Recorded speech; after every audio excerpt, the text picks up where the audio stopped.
Today on The State of Us, what happens to kids' brains when they watch TikTok? School test scores start to rise with the return of in-person classes.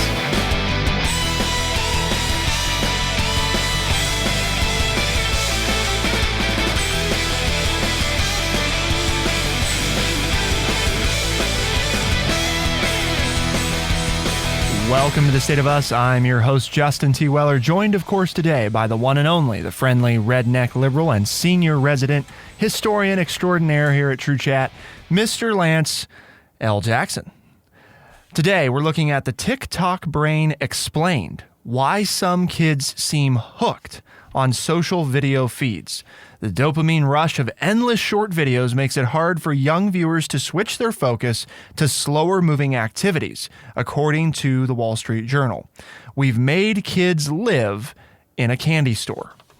School test scores have started to rise with the return of in-person classes. Still struggling are the youngest students who learned to read or did not learn to read during the COVID-19 pandemic, a national study shows, according again to the Wall Street Journal. But before we dive into these, Lance, what's our word of the day? Word of the day is dulcify. 3 syllables, D-U-L-C-I-F-Y, and it means to sweeten or to make pleasant or agreeable, mollify. So dulcify. So I'm going to try to be pleasant today. I don't know how long it'll last, but I'm going to try to dulcify my opinions here. Okay. We'll see how that goes. Let's talk about TikTok. What we're going to do is take you behind the scenes for some of the science components of what's happening. And also, I'm sure our professional educator will say, well, we didn't need no science to tell us that. You just needed years of experience to tell us that. And then we'll also look at 4 things that you can do specifically in regards to monitoring not just your child's screen time, if you have a child or grandchild, but also what you can do to be cognizant of your own. The article opens, Lance, by saying that, remember the good old days when kids just watched YouTube all day? Well, now they binge on 15-second TikToks. Those YouTube clips seem like PBS documentaries. So for those not familiar with TikTok, I'm sure you've probably heard of it, I would think, by now. But TikTok basically... It's what the clock does in my foyer. Yeah. In my home. Yeah, it goes tick-tock. Tick-tock, tick-tock, yeah. So that's not what we're talking about? Not exactly. There's something else out there now? It is a Chinese short-form video hosting service that is owned by ByteDance. It hosts a variety of short-form user videos from genres like pranks, stunts, tricks, jokes, dance, and entertainment with durations from 15 seconds to 10 minutes. Wow. So it has to be at least 15 seconds long. Originally, when it first released, videos could be no more than 60 seconds. That was the grand max. They bumped it up to 3 minutes and recently have moved up to 10 minutes. Brain scans of Chinese college students showed that areas involved in addiction were highly activated in those who watched personalized videos. It also found some people have trouble controlling when they stop watching.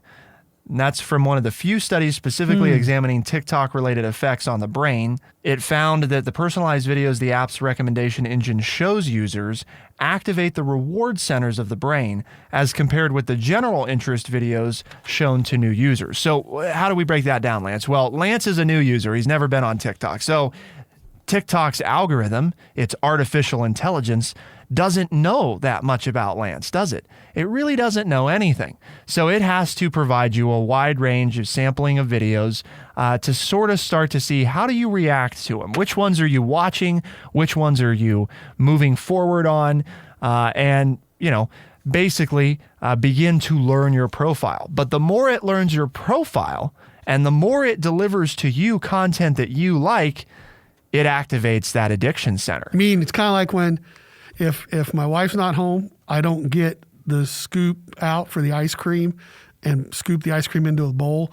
I just take the half gallon with a spoon and I sit there in my chair and I just eat the ice cream out of the freezer container. And since the ice cream is right there and the spoon's handy, I just eat the entire half gallon of ice cream rather than the 4 scoops that I would have put in a bowl.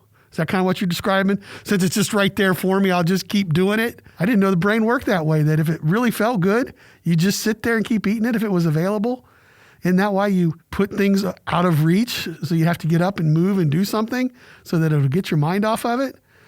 I mean, I'm glad that we paid money for scientific studies to prove that if you just watch something over and over again and you like it, you'll just continue to watch it and it will strike up all the dopamine in your brain that say, this is really good, so just keep doing it, even though it's not good for you. You know, it's not good for me to eat a whole half gallon of ice cream. But if I just get up and get the container myself, that's what I'll do.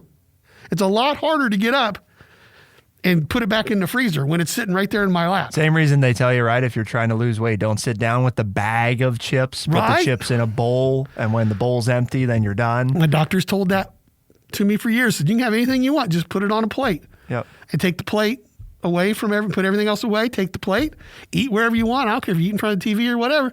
But when your plate's empty, you're done. You don't eat anymore. Yep. Wow. Yeah, I understand that concept. I'm glad they've proven that if you hold a phone or a computer in your lap or in your hand and you just sit there with it, that you'll probably do too much of it. Okay. I got it. Thanks for explaining the way it works. There are 2 primary ways it's unhealthy for you. First and foremost, what are you consuming?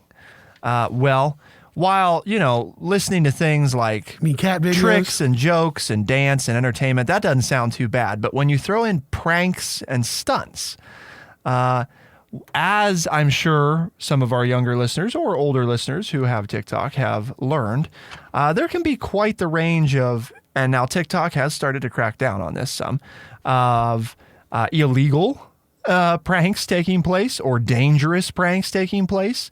Jumping from tall places or buildings or running through traffic or, all kinds of things that are like, oh yeah, look how funny that is. And then kids are like, oh, I'm going to make a TikTok video just like that. Because that's what we do, right? Something's popular. It looks like they had fun doing it. So then we're going to try the same thing. The issue there obviously is that particularly in short form video, in 15 seconds, you don't see anything that went into planning it or any of the aftermath. All you see is the viral clip of, the very entertaining video. And that's, so there's the content itself, right? We've also documented, Lance and I have talked about over the years, the effects of YouTube's algorithm, of which TikTok's is not all that terribly different. YouTube has a tendency, and again, they've been trying to tweak the algorithm, to drive you into conspiracy-based content. Because if you watch something, especially for a long duration, because you find it interesting, it's going to attempt to serve you more of the same to keep you hooked. And the problem is it becomes a slow degradation into, for example, in TikTok's case, more risky, more violent, more harmful, hateful content. Right? So it doesn't start out that way necessarily. It may start out on something that's kind of like, that seems, I'm not sure. The kid might be sitting there thinking, that was kind of interesting, but I'm not sure that I'd really want to do that. And then you see another video that's a little worse. And what does that do, right? Because humans are very much all based on prior experience. So our prior experience of a video that wasn't so bad, it's like, oh, well, that does seem a little more risky. So I guess that thing I just watched before isn't so bad after all, right?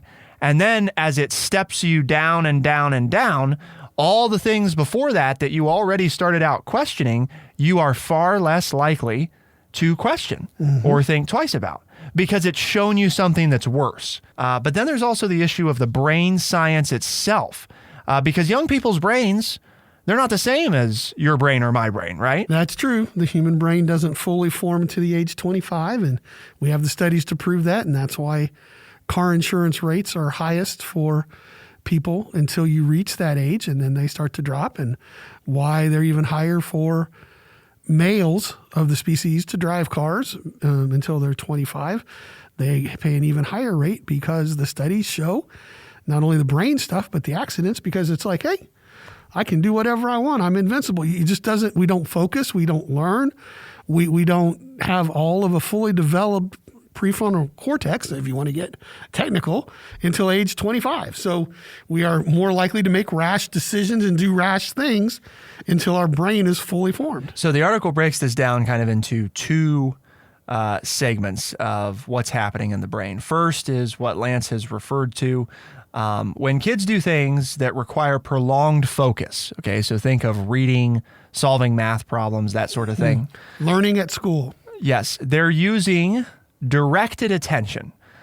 This function starts in the prefrontal cortex, which is the part of the brain that's responsible for decision-making and impulse control.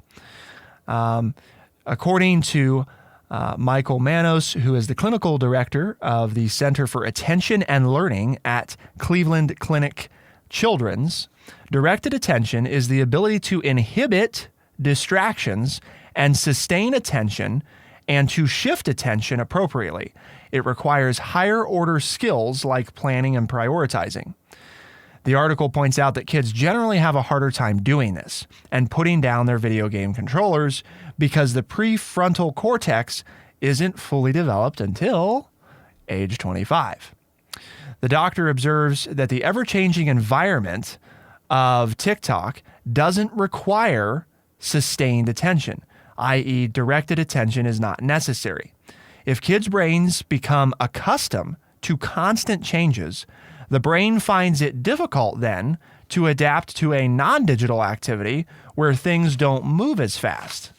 So if you become accustomed to 15-minute videos, swipe up, swipe up, swipe up, swipe up, or 15-second, videos, guess what? It becomes harder to sit for 15 minutes and read. You're not dulcifying my hatred towards TikTok and Facebook. No.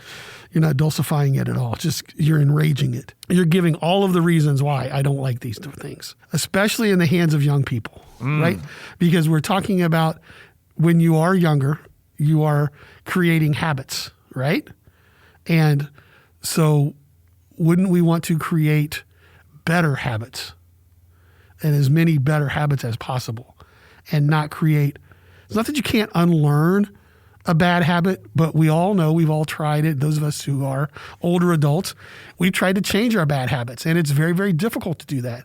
It's easier to create a good habit and stay with that good habit. And here we are, by giving these phones and devices to young people as babysitters, we are once again shown that that is allowing bad habits to be created, or at least possibly be created, if you're not an attentive child care provider and you aren't watching what they're doing at all times. Then very easily they can, just because of the way their brain works, develop some really bad habits that are going to cause them problems in later life. And that's not the point of being a parent or a child care provider. So let's talk about the other component of the infinite candy store. We looked at the prefrontal cortex. What about the candy store? How does that play into not just children, but also adults struggle in reining in their screen time? To find out, keep it here on The State of Us, and we'll be right back.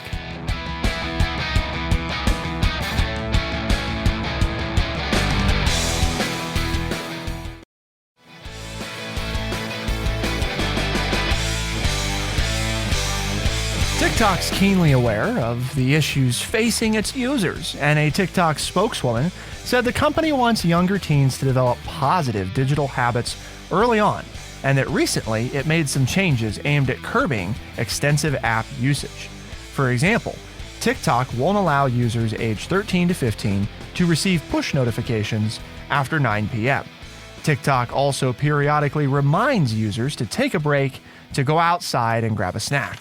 They also, of course, as I mentioned in the beginning of the show, have changed to allow longer form videos. They moved up to 3 minutes from the original 60 seconds, and then recently extended that up to 10 minutes.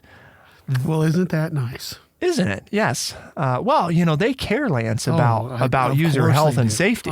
They're very concerned about, I can tell, about children and their well-being and their development. And you know what they're most concerned about in that regard?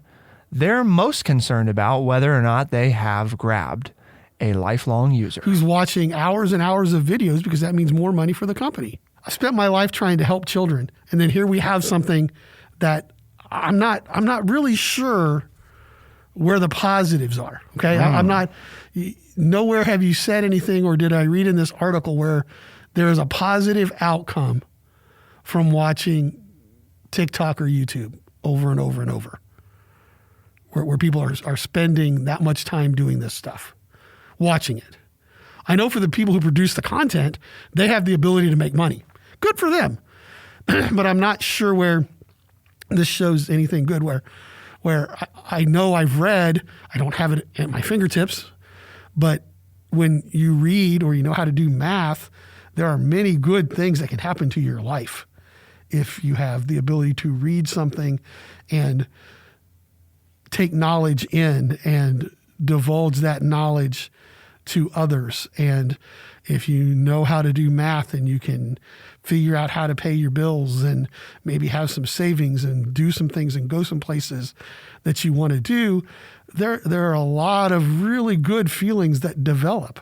And all you're telling me about TikTok and YouTube here is all of these negative things that happen to people. Where are the positive experiences that they get, that they're missing out on because they're not doing the other things that do give them positive things, positive feelings? I mean, they're not exercising, right? Which leads to possible obesity or poor health. The synapses in the brains aren't connecting because they're not being active. They're not getting up and moving. Oh, but wait a minute. TikTok reminded them, hey, now would be a good time to get up. Okay, thanks. I'm going to watch another 2 hours of video and I'm going to get up later. And so now they get bad habits developed that way. And they don't become people who enjoy exercise and go for a walk and breathe clean air and see nature and communicate with others and learn how to get along with others. A lot of skills there that are developed when you go out and you have to meet people and you have to encounter people and you exercise. A lot of positive things happen to you. I'm not reading any positive things that happen to me when I sit there on my phone and watch 4 hours of TikTok videos. Whether they're 3 minutes long or 10 minutes long. Sorry, I don't mean to interrupt, but it just... The length, I don't think the length makes it a better situation for me. Dopamine is a neurotransmitter that gets released in the brain when it's expecting a reward. A flood of dopamine reinforces cravings for something enjoyable, whether it's a tasty meal, a drug, or a funny TikTok video. TikTok is a dopamine machine. John Hutton, a pediatrician and director of the Reading and Literacy Discovery Center at Cincinnati Children's Hospital. If you want kids to pay attention, they need to practice paying attention. Mm-hmm. We got the director of the Reading and Literacy Discovery Center at the Cincinnati Children's Hospital to tell us that, Lance. I'm glad. I'm glad somebody's telling somebody. I'm telling them too, aren't I? Am I making that clear? Take the phone out of their hands and make them go do something physical, some physical activity. Well, but Lance, that would require me to get off my butt. And do your job as a parent? Oh, well, but yeah, that sounds like a lot of work. Yeah, because parents' job. Yeah, parenting is work. Oh, okay? It is? Yeah. Oh, I thought it was going to be fun. No. You can do the fun stuff if you want, but there are ways to stop from producing children and still do the fun stuff. Oh. But you better be ready to pay the piper if you're going to do the fun stuff and produce children, because children can be enjoyable and they can be fun, but they are a constant work and a reminder of what you need to do to raise good people. Oh, so you mean I don't just sit back and let what come may and just hope for the best? Or tell the school, well, they're your responsibility. You make sure that they turn out to be decent. Because it's TikTok's job, right, to place the restrictions on there to keep kids healthy. It's not the parents' job. Right, it's not my fault. I mean, okay. TikTok needs to take care of that. I gotcha. Yeah. Who bought the phone for the child in the first place? Well, but everybody has one, Lance. I mean, I don't want my kid to be left out and made fun of. Well, you know what? It'll make them tougher. No. Well, I don't want him to be tough. Life is Life's not tough. Okay, don't even, come on. Sorry, folks. I am not working to dulcify the man. Life is a bed of roses. Just stirring it up. It's all hunky-dory. Whatever I Stir want, the somebody pot. will just give it to me. All I have to do is walk down to the corner and there'll be somebody to give me whatever I want, because you don't have to work for anything. And sometimes you're never told no. I mean, not in life. You're just given what you want. I mean, and if not, then you just cry and complain until somebody gives it to you. You shouldn't have to go work for it and actually maybe sacrifice something to get what you want. Oh my gosh, you expect me to teach my child how to deal with defeat and with rejection? Yeah, because when they get older, that's what they're going to have to deal with. They're going to get rejected and they're going to be defeated. They're going to find out that people are smarter than they are, that there are people richer than they are, that there are people that work harder than they are. And what's their reaction going to be? Come back to you and cry, Mommy, they don't treat me right at work. They're mean to me. Well, you just quit then. We'll show them. Yeah, because then somebody's just going to hand us money to live off of, and you can stay here with me forever, honey. Great. And then mom dies at 78 years old, and you have a 50-year-old living in the house who says, I've never worked because my mommy's always taking care of me. This world is hard. I'm full of anxiety. Things are so tough, and I don't know what to do. I've never had to work because my mommy always took care of me. I've just watched cat videos my whole life. So James Williams, a tech ethicist and author of Stand Out of Our Light, Freedom and Resistance in the Attention Economy, says it's like we've made kids live in a candy store, and then we tell them to ignore all that candy and eat a plate of vegetables. We have an endless flow of immediate pleasures that's unprecedented in human history. Well, it's like I said, right? I mean, I'm going to go back to what I said in the first. It's like I'm in trouble. It's like last night, my wife said we had ice cream in the house. Oh, she shouldn't have told me that because I don't go look. I said, well, can I have a bowl of ice cream? And she was in a good mood, and she actually got up and got me a bowl of ice cream. And I know you all can say, well, why don't you go up and get your own bowl of ice cream? No. Well, I could. But my wife was wanting to be nice, and so I said, well, I would like a bowl of ice cream. And I ate the bowl of ice cream, and I sat there, boy, I'd really like some more, but I'm not going to ask her, and so I'm not going to get any more ice cream. But if I had gotten up and she said, yeah, the ice cream's in the freezer, I would have grabbed the entire half gallon in a spoon, and I'd have gone to work. Gone to work. I'd have gone to work on that ice cream. Take care of this ice cream. cream. We wouldn't have any ice cream. So, of course, the easier you make it to get something that makes you feel good in the moment, you're going to do more of it. I mean, who doesn't know that's true? I'm glad the scientists have studies that prove it, but who doesn't know that? Why do you overeat at Thanksgiving and Christmas? Because they make everything from scratch, and it's not fast food, and it's homemade, and it tastes good, and you're in usually a pretty nice environment for the first hour or two. Your family's all on their best behavior, and it's all good for the first hour. It's all good, before it dissolves into madness. So you feel good, the food tastes good, and then an hour and a half later, you're laying around like holding your belly. Oh, I ate too much, right? Because it all felt good and it tasted good, so you overindulged. And what you're telling me is that these videos do the same thing to people, and particularly young people who are at an impressionable age who need to develop better habits. So what do we do about all this? Well, there are 4 things that the article points out that can be done. Some of them may seem fairly self-explanatory. Swap screen time for real time. That's number 1. Exercise and free play are among the best ways to build attention during childhood. Dedicating after-school and weekend time for sports, playdates, family hikes, or trips to the park can help focus the brain. Depriving kids of tech doesn't work, but simultaneously reducing it and building up other things in its place, like playing outside, does. Number 2, practice restraint. Your child's brain won't inherently want to set aside a device that's delivering entertainment. There are various ways to practice restraint, such as scheduling regular times each day when tech is not used, such as at the dinner table. There will be no tech. Do not bring it to the table.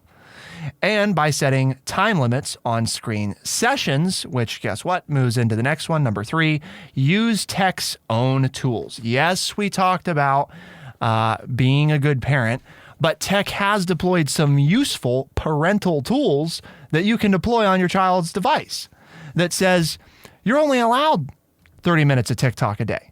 So when that's up, you can't override it because it requires the parental passcode. And so, yeah, you can watch 30 minutes and then you're done and you'll have to find something else to use. So that's another option.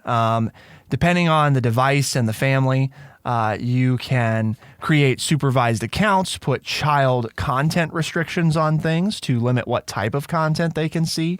Again, I think this is important though, and the difference is you're not relying on tech to come up with the standards. You have to take the time to use the tool that is there, decide what the standard is going to be, put it in place, and then not give in when your kid whines to you about, 30 minutes went by so fast.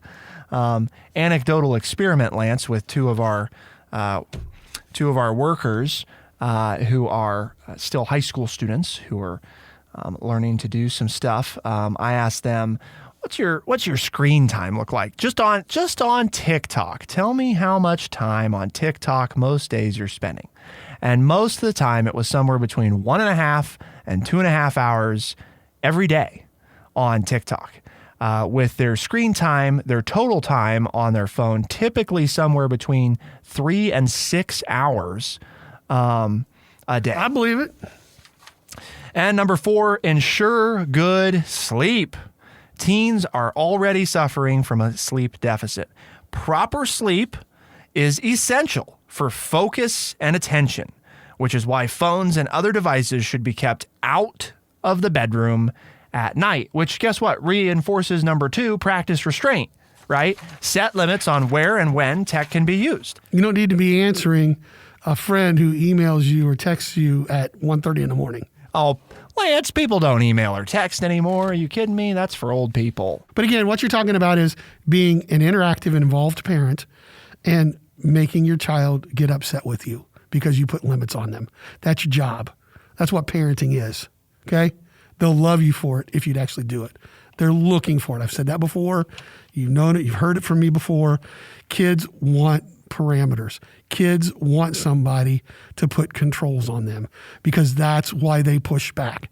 They're looking to see what the real limit is, and they understand eventually that if you put limits on them, that means you care about them. Because then if you put limits on them, then that means you get to interact with them because then you become the center of attention, not the device. And when that happens, then a real relationship develops. I'm not sure we've succeeded at dulcifying Lance so far, but we're going to talk about something else that I'm sure will prove no ice cream. There's some ice cream here. Sweeten him up and make him more pleasant, which is that school test scores are starting to rise with the return of in-person classes. Why is that? Keep it here on The State of Us, and we'll find out.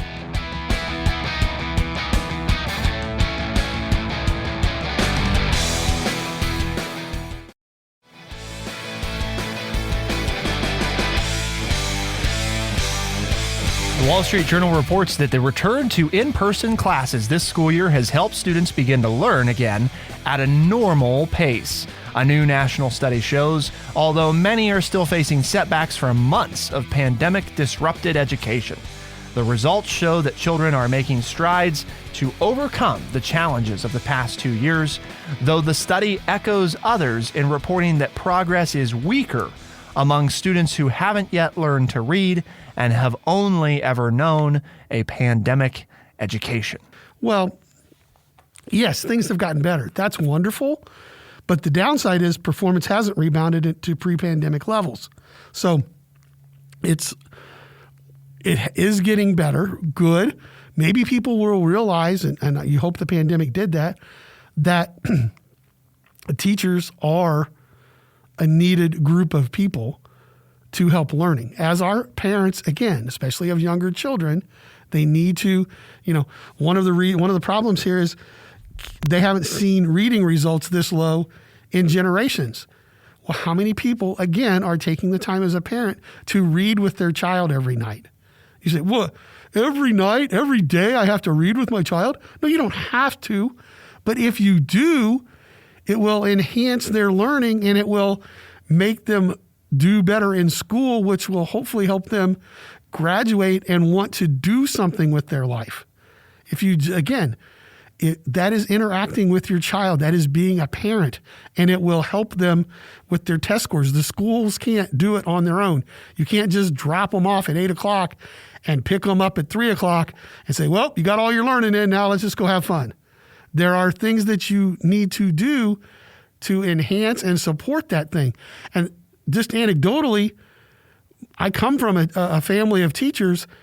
Many of my family members are starting to leave the profession because there's less and less parental support for the teacher in the classroom. So just remember 2 short years ago, oh my gosh, my kids need to see their teachers. My kids need to be back in class. And now here we are post-pandemic, and we're facing a teacher crisis in the United States because, I know this is another topic for another day, but there are articles out there, because teachers are leaving the profession. There are businesses, there are commercials. I know those of you who don't watch commercial TV, but there are a couple of commercials on TV that are actively recruiting former teachers to the business world. Really? Because teachers are leaving in droves because they feel like they're not supported or cared for. But 2 years ago, all we heard was, my children need to get back in the classroom. They need to be with their friends and with their teachers. But teachers are leaving.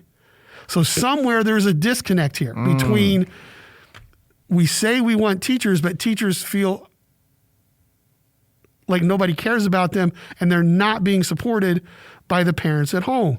Those of you that are doing this, wonderful, good, do that. I was talking to a young man from our small town who stopped in at the youth center, and he was talking about how he had to write, he's a policeman now, and he had to write lots and lots of reports. And I looked at him, I said, you didn't like English when you were in high school. And he goes, no, I didn't. But thank you to Mrs. So-and-so and all she did for me, because now that's a big part of my job is writing out reports. And I said, you know what you ought to do? I said, you ought to go in there and tell her thank you. So just a real quick shout out here for teachers. If you had somebody in your life as a teacher who helped you and who now has been a big impact on your job, somebody who said, you're going to need to know this later on, and you really have and you really do, take the time to send them a note. Or if you live in the town where they're teaching, stop in and see them. Even if they're a retired teacher, let them know, because that's why most teachers get into the business and they're not getting those things. Instead, they're getting messages and emails and texts from parents saying, how dare you make my child do this work and stay after school and they're getting pushback from parents when the teachers are just trying to teach them and help them catch up in their learning. So a little bit of a soapbox there, but yeah, and it's good that they're getting better. Again, I'm glad there are people doing studies to show us that kids who are in school with qualified teachers tend to learn better than children that don't. That's okay. Wow. Thank you for breaking down that glass ceiling to tell us that. But the downside is that we're still worse than we were before the pandemic, because it's almost like families haven't, as a whole, have not gotten into the routine of school again. That it takes that the parent being involved in the child's education just as much as the teacher. And it's not to take over the child's education, but to support the teacher in the classroom. That's when the most learning takes place. Not when parents try to take over the classroom, but when parents support the teachers in the classroom. I think one of the observations that I've made in working with young people the last year and a half, and that sort of mentality with parents, I don't think parents understand either the damage it does to the child's perception of the world. And what I mean by that is that we're inadvertently teaching them that it's everybody else's fault, right? Well, you're not doing well because your teacher is mean. You're not doing well because your teacher doesn't teach you right. It's not fair that you got a bad grade on that test. Okay. Is that sometimes true? Sure. I'm not going to sit here and pretend like every teacher's perfect, they're all awesome, and they all do it exactly the way it should be done. Because they're people, right? You're a person, and my guess is you've slacked off at work once or twice and not done everything exactly the right way each time. I'd be amazed if not. You're welcome to send us an email if you think you are truly that person that has never once in your whole life done that. But the untold damage, I think, that occurs, Lance, is then, as an adult, they lack responsibility, because it's always about, well, I couldn't get what I needed because of other people. It was outside of my control. And regardless of whether or not that's true, I don't think that's the type of society of people that we want to build. I think we want to build people who look at it and say, what can I do to change the situation? How can I be part of making a difference? And instead it's about, well, things just aren't fair and really it's everybody else's fault and I didn't do anything wrong. There is no, we are teaching no a total lack accountability. of personal accountability. Yes, exactly. And that is, as we talked about there with the Brain Develop, so essential because I see it just in our, what we do at the youth center, and even some of our, younger volunteers and so forth. It's very observable, very hard time accepting that they may not have done something right. It becomes, oh, well, I thought you meant X. Well, that's okay that you thought that, but no, that's not what I meant. And did you ask me? Well, no.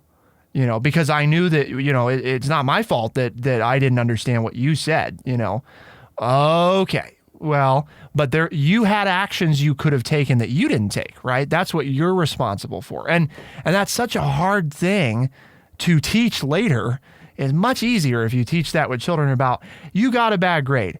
Is it because maybe your teacher didn't teach it exactly the way you needed? Yeah, that could be part of it. Did you study as hard as you could have? Did you ask for extra help? Did your parents reach out to the teacher and say, hey, they're struggling with this. What can I do to help them do better? Did you do all those things? So that personal accountability. Yeah. What a concept. What a notion. It's that whole point is when, I don't know if anybody's ever heard this one before, but if you point your finger at somebody else and it's their fault, there's 3 or 4 fingers pointing back at you. So don't point fingers, because when you're pointing fingers, you're pointing more fingers back at yourself by pointing fingers at other individuals. Accept your own responsibility for success and failure. The way that we dulcify society is by ensuring that we have people that accept their responsibility, that have attention spans, and that want to engage with the world. And I don't think any of those are novel concepts. I mean, it is good that we have research that backs it up and confirms what we've already known potentially to be true, but it's not rocket science either. A lot of it makes clear sense. So why did we have this conversation today? There was a purpose to it, right, Lance? I don't know if we did it, but okay. Well, our mission is to educate people by providing honest, open, and respectful conversations. I was honest and respectful. You were honest and respectful. So I think we did it. I hope we educated them. If not, they can, if we didn't educate them and they already knew it, then they can join our bandwagon. And they can do that by telling their friends about the show and tell them that if they like us, then they can find us as a podcast on Spotify, Overcast, Stitcher, Apple Podcast, and everywhere podcasts are found. You can hear The State of Us on Tuesday and Thursdays as a podcast first thing in the mornings. You can also find us on AM and FM radio stations across the country on the weekends. Do we have a final victor, Lance? I don't know. You seem to use it quite a bit. You like that word. I let you choose it this morning. I may not do that again. That was for a your while. mistake. Yep, your I let mistake. you choose it, and so I was victorious. I think you win. Yes. Yes. There's nothing quite like getting Lance to tell me that I won. That's quite the way to start the day. It will be a pleasant day. For The State of Us, I'm Justin T. Weller. I'm Lance Jackson. Special thanks to producer Bradley Butch, and thank you, our audience, for sticking with us. We'll see you next time. Be the change. Eat some ice cream.